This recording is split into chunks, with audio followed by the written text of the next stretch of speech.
You're listening to the Free to Be Mindful podcast, which invites you along on a journey to learn of mindful living, grow in mental health, and inspire through personal growth.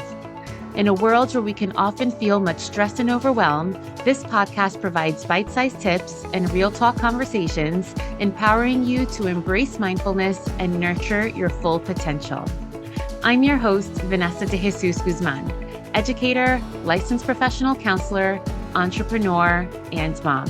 I'm passionate about helping others live life with peace of mind and ease of heart without losing their, here we go. Hello and welcome to episode 196 of the Free to Be Mindful podcast. I hope that you're feeling good, looking good, and doing better in this world than you were yesterday. So as you know, May is Mental Health Awareness Month, and today we are continuing with our Mental Health Awareness Month series on the podcast, where we delve into diverse expertise of therapists and mental health professionals.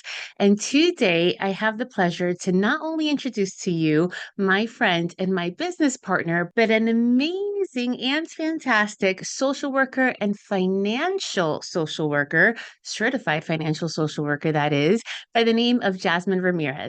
Jasmine is a seasoned therapist turned serial entrepreneur based in New Jersey. At her group practice, Honest Hour, she serves as the founder and provides therapy specializing in financial therapy. Beyond her clinical work, Jasmine supports BIPOC communities through individual and couples financial coaching and speaking engagements via her company By Any Means Coaching, BAM for short. Recently, she co-founded alongside me and last week's guest, Kathy Acosta. We all founded the Latinx Practice Collective, aiming to help Latinx clinicians elevate their private practices with confianza.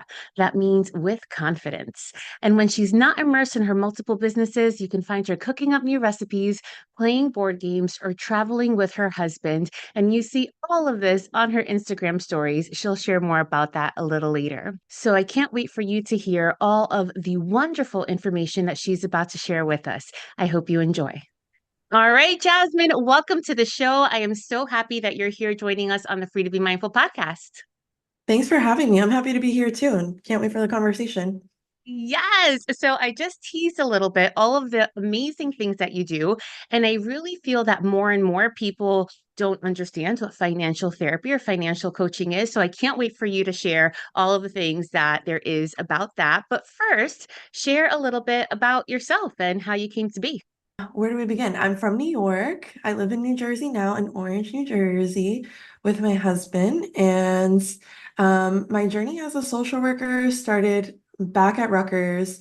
I got my bachelor's there and then ended up at NYU doing my master's.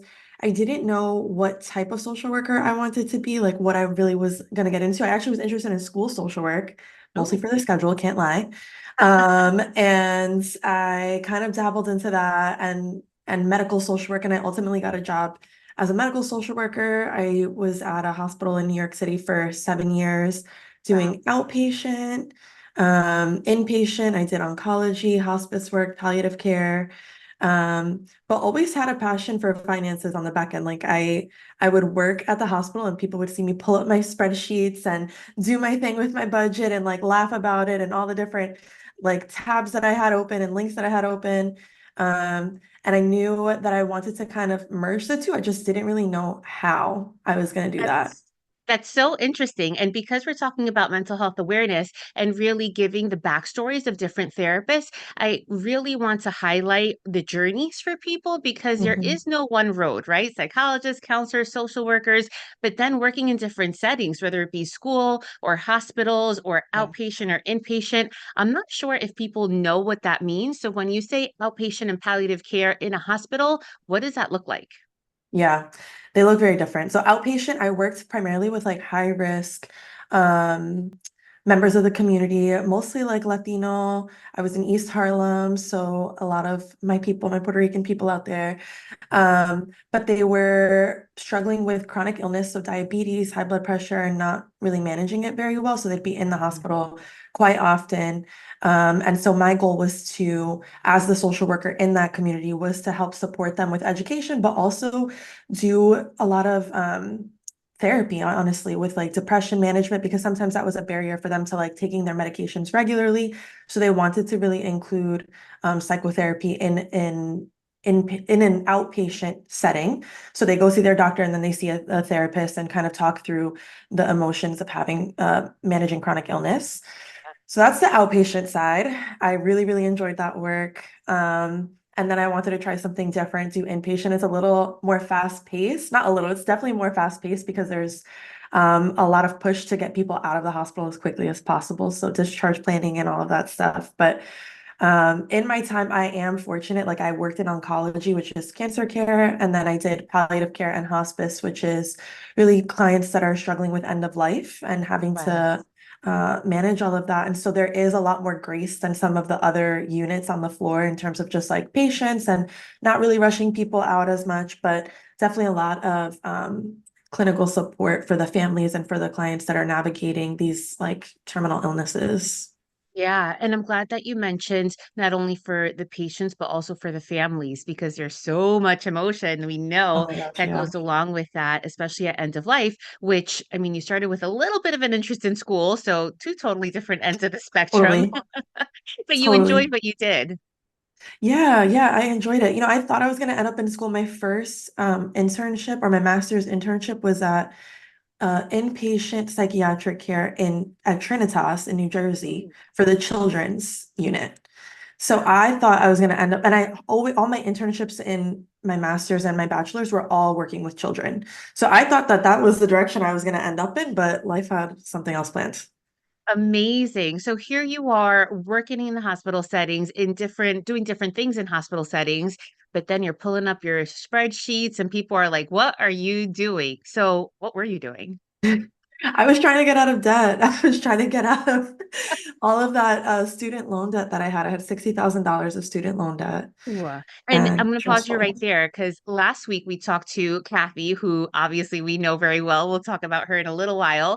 And we talked about how the journey to become a licensed clinician, regardless of branch, is so long. And people don't understand Oh, all yeah. of the years and all of the schoolings and then certifications that we go through. So, a quick synopsis of that. I'm assuming you did undergrad for 4 years Yep. and I then did master's. I did master's. I was an advanced standing student. So because I did my bachelor's in social work, I only had to do my master's, thankfully, for 1 year. So I finished my Nice, master's in a amazing. year. Yeah. Okay. And then any additional schooling after that or certifications? More certifications. I did a certification in financial social work. I did a certification in palliative care and end of life at NYU. So those are the things that I kind of kept busy with during my time. Yeah. Yeah. And Kathy explained to us like the first test and then the internships and then the second test Oh, and all yes. the things that social workers have to go through along with others licensed clinicians. And all of that ended you up with $60,000 worth of debt. Yeah, Oh my goodness. So did you get out of it? I did. I did get out of it. Yeah, With I the help of the did. spreadsheets or anything With the else? help of the spreadsheets, I worked a ton when I was working at the hospital, just like odd jobs. Not even just odd jobs. I mean, I did babysitting, I did tutoring, I was a server working at a restaurant. I also ended up doing per diem work at a dialysis center. So I was constantly like doing something. Yeah, I was just kept busy, honestly. Wow. I get the idea of by any means necessary. Yeah. So as you're working these odd end jobs in the hospital and trying to get out of debt, then where'd your story go from there? I felt like at the hospital working in palliative care. So I worked in palliative care during the pandemic, which is again like the terminal illness and a lot of influx of clients during the pandemic with COVID going around. And so I was working weekends, I was working nights. It was super intense. And Wow. while I in the midst of it, I felt like I was part of something or like I was helping out. Like it almost like you didn't have a chance to stop or to be mindful, honestly, of like what the intensity of like what was happening around you. And it wasn't until sort of like early or like the late summer of 2020 that I started to really kind of be like, oh my goodness, I'm going through a lot right now. Like this is such a load to bear right now. and I need a break. And going to my own therapist and seeing my own therapist and just like I think I had a very limited, not limited, but skewed view of like what was going on in the world because all I saw was death and dying. So when I Mm, came back home, it was very difficult to like kind of integrate with like, even though everybody was dealing with COVID and managing, isolation, I had this like other sort of perspective where like 40 hours a week, that's what I was seeing. I was breaking bad news with the physicians. I was supporting, families that couldn't see their loved ones in the hospital and, wow. bringing food in for them. And so it was a lot. And I kind of started to get curious, I think like many people about what their passions were and we're like really trying to tap into that. And I knew that for me, finances was one of those things that I was really passionate about. Paying off that $60,000 in student loan debt, Mm. I had a lot of people asking me questions like, how are you able to travel? How are you able to go out and kind of like live in New York City on this social work salary? I was making less than $60,000 a year at the Wait, time. wait, I have to stop you right Yeah. there. Oh my goodness. Listeners, viewers, whether you're listening to on your favorite podcast platform or on YouTube, all of the schooling, again, all of the schooling, all the Mhm. certification, all of the debt, all of the years that it takes to do this. And then you're a first responder, like at the front lines, like Yeah. seeing people dying, which is, can't even imagine. I remember saying during the pandemic, like we were all in the same ocean, but we were driving different boats, right? Like some of us were in Yeah. rowboats, some of us were in yachts, depending on what we experienced and what we had to deal with during that time. And then you're making less than $60,000 dealing with all of that. That is Yeah. insane. Yeah, it was crazy. I mean, I pulled in a lot of overtime, but still, my base salary was less than $60,000. That is Um, insane. And I'm so glad that you mentioned that you also see your own therapist because I think that I like highlighting that for people that we have our own therapists as well as yeah, being therapists because it's so important to take care of our mental health, regardless whether it's during the pandemic or even after when things have finally calmed down and yeah, in a better state of life, because mental health is part of your overall physical and everything health. yeah, definitely, definitely. I've been in therapy pre-pandemic, post-pandemic, during the pandemic. I love it. Oh my goodness. So, and I love on your Instagram, tying back to something that you said, you're forever traveling, which I like really adore because there's so much to see in the world. So, even back then, you were traveling as much as you do now. I think I travel more perhaps now because as an entrepreneur, I don't have to worry about PTO days.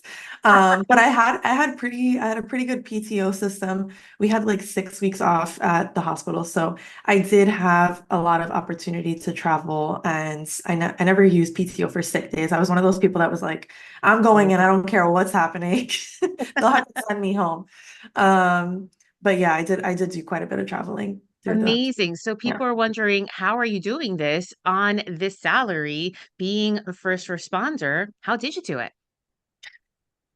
Great budgeting. And I was very just intentional around the money that I was bringing in and making sure that everything really had a purpose. So I never wanted to hustle without like in vain. Like I'm just like working Mm, multiple jobs just to, get because, by. yeah, So I was very intentional about like, I'm going to live off of the $60,000 and anything that I bring in from all of these other jobs that I have will either go for my loans, like extra payments for my loans or travel.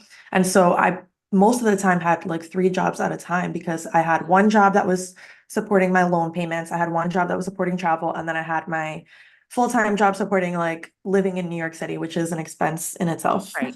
Yeah, yeah, seriously. And I asked you these questions intentionally because not everybody can do what you do and get to where you got to, just kind of living frivolously or aimlessly, kind of like we're going to like a whatever, $500 dinner just because, again, Yeah. living in New York City because it's a Yeah. lot more than anywhere else. So I hope that people find it interesting to see where you were and then where you are to now. So how'd your story progress from there? Okay, this is a funny story. During the pandemic, I can't believe I'm sharing this. During the pandemic, there was I lived in a story built like in an apartment building, right? And everybody had their mail coming to the first floor, like the lobby, right? Like that's where our mail room was. And so there wasn't like a place for packages. It would just like be on the floor on the side there. And I saw tons of packages coming in. And I was like, who's getting packages right now? Like, what do they need all these Amazon packages for? And I peeped the name. And I'm not gonna lie, I looked them up. I'm like, they're spending their money all wrong. They are Mm. out here getting so many packages. I constantly keep seeing this name out here. And I looked it up, and this woman was the head of a financial literacy company in New York City. Wow. Yeah, Wow. So was she really making good wild. choices, poor choices? Do we She know? must have, I think she was probably making good choices, but just had more money to like more money to spend than I Spend. did. You know what I mean? And I think that's the point of just like not judging a book by the cover, or not judging necessarily somebody's if they're good or bad with money based on how they're spending it, because you just don't know anybody's financial situation. And here I Yeah. was being this judgy, like checking, like this girl has no idea what she's doing. She's overspending. I constantly see her name down here. And then I'm like, she's literally running this financial literacy company, empowering people about budgeting and teaching them about how to get out of debt. And I applied to work at her company. Oh. Yeah, during the pandemic. And I got to the third interview. I was like so excited. I was like, oh my gosh, I can't believe I'm going to be a financial coach at this woman's company. And then it went into a hiring freeze because of COVID. And I was so bummed. And I just remember thinking, like, I can do this on my own. Like, I don't need to work for somebody else. Like, how do I integrate what I already know and therapy and kind of like blend them together? I Yeah. was still unsure about that, but I knew that I wanted to at least provide literacy to the community that I had around me, right? Like my Latino community, the Black community. And so that's something that my husband was also super passionate about. We weren't married at the time, but he was also really passionate about it. And so we had conversations like, should we do this? Should we start this company together? Mm. And that's what we did. We started By Any Means Coaching in 2021. And we started doing individual coaching, couples coaching, like just webinars on how to get out of debt and teaching people. It was amazing. All from curiosity of who is this lady getting these packages. That is amazing. And I hope that, the golden nugget I hope that people get from there is you never know where your life is going to go, but when you feel that itch, that curiosity, scratch it. See what's out there, and Totally. if one door closes, like you said, you got to a third interview and then they got the job trees after that, you didn't let that stop you. You said, well, how can I do this for myself? Which really shows your, fire for entrepreneurship. So by any means, coaching 2021, what exactly is financial coaching and how does that differ from therapy, if at all? Great question. So I started out in financial coaching doing a lot of literacy, and that's how we started. We were just going to provide literacy around debt management, around getting out of debt, around budgeting, around travel hacking, all the stuff that we did to kind of get out of debt. My husband also got out of like $40,000 of debt from his schooling. And so we were just on this journey together, helping people kind of organize themselves and come up with a game plan. And kind of through that process, I probably it took me a year after working with a lot of clients, and I started seeing or hearing my clients say, my goodness, this feels more like therapy than it does like coaching. And that's when it clicked for me. And I was like, you're right. This is Yeah. not like just literacy. There's like more happening in the session that is just more than teaching you about like how to get out of debt, right? We're talking about the emotions around like why it's so difficult for you to open up your credit card statements and why you're avoiding looking at, your account balance and seeing what's in there. And my husband was doing the coaching with me, and he was like, honestly, like I feel like this is all you.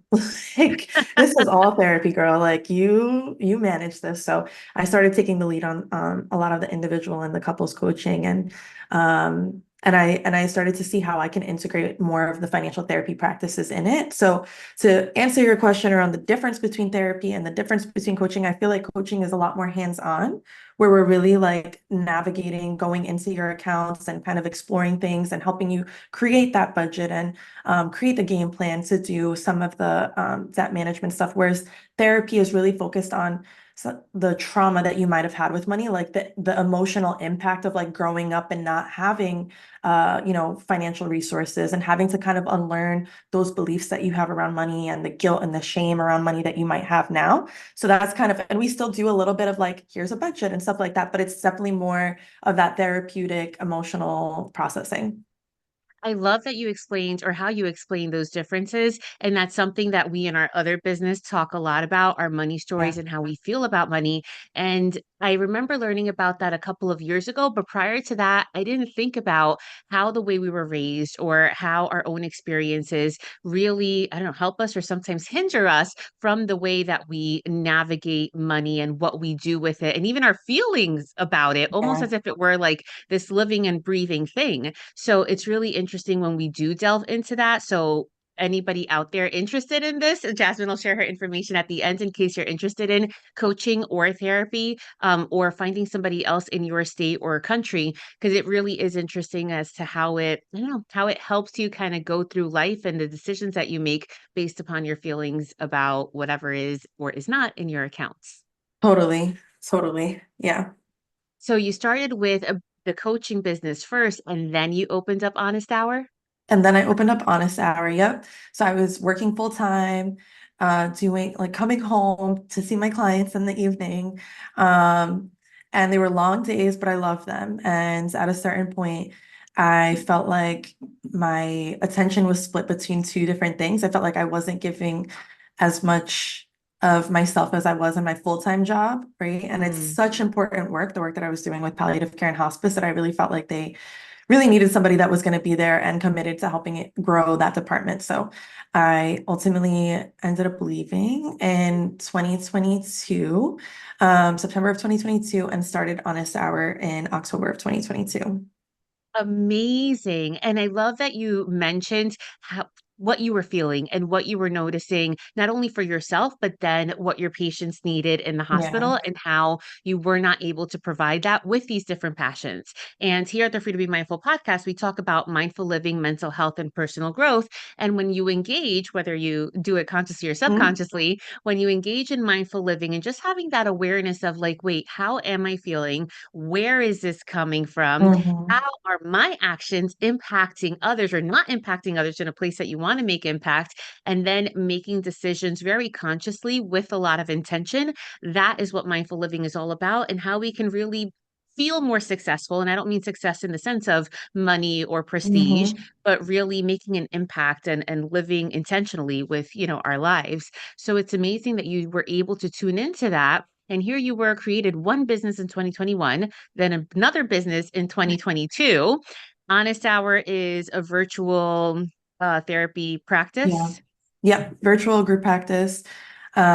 So we serve New York, New Jersey, Maryland, and DC right now. Amazing. Yeah. So, and then 2023, we had the collective. And then 2023, that's exactly where I was going. So, as you heard, by the way, if you have not listened to episode 195 with Kathy Acosta, I definitely encourage you to do that. She is the CEO and the main founder of the Latinx Practice Collective. And she explains how she asked Jasmine and I to come on because of our different areas of expertise, as co founders to the collective. And now here we have, for some of us, a second, or for some of us, a third whole other business in a matter of just a couple of years, which is really, really amazing. Yeah, it's exciting. It's exciting stuff. We're all busy bees over here. We are. And then would you mind, in your own words, sharing what the collective does for Latinx clinical entrepreneurs?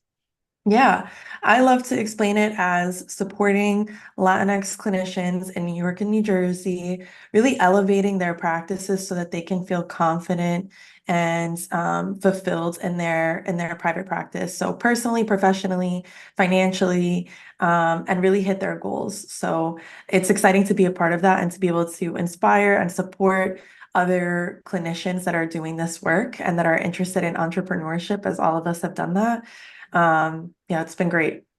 It really, really has. And that's one of the main things that I say also is just exciting to see other people's growth through the help and, Mhm. all of the things that we're providing, for Absolutely. people to be their, I don't know, absolutely best CEO self so that then they can Yeah. go out and live awesome lives and hopefully travel as much as you do. Because, girl, you are in the air.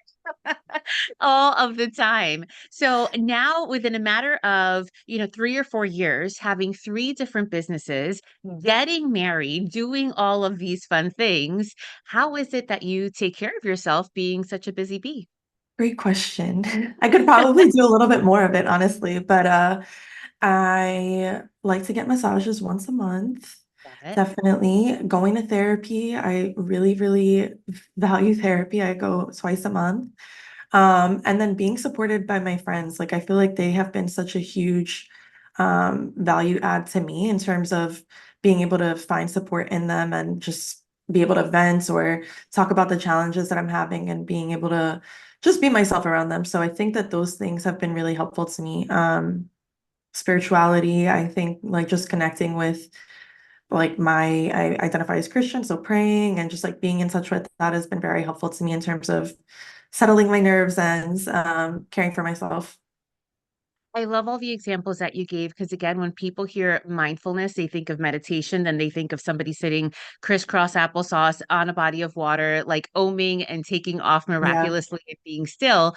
But really, it's just engaging in awareness, right? Like where yeah, you are in right here, right now. And through all the different examples that you gave, therapy, massages, spending time with family and friends, and really living a joyful life as much as you can in between all of these different passions, that is living a very mindful life, even when there's a lot going on, right? It doesn't mean yeah, that we have to be like calm and serene, but we can have the awareness of all of the things that are happening around us and not lose it while we're yeah. trying to do it all. Absolutely, absolutely. Definitely helps to be able to manage all of the different things that we have going on by taking some time for myself and filling my cup back up. Love it. So, whether it be as a person who has gone through this long journey to become a therapist, or whether it be as also a financial coach or just your amazing self, what are some tips that you would have for listeners in any one of these areas? In terms of, Financial coaching, or just in life in general, or becoming a therapist?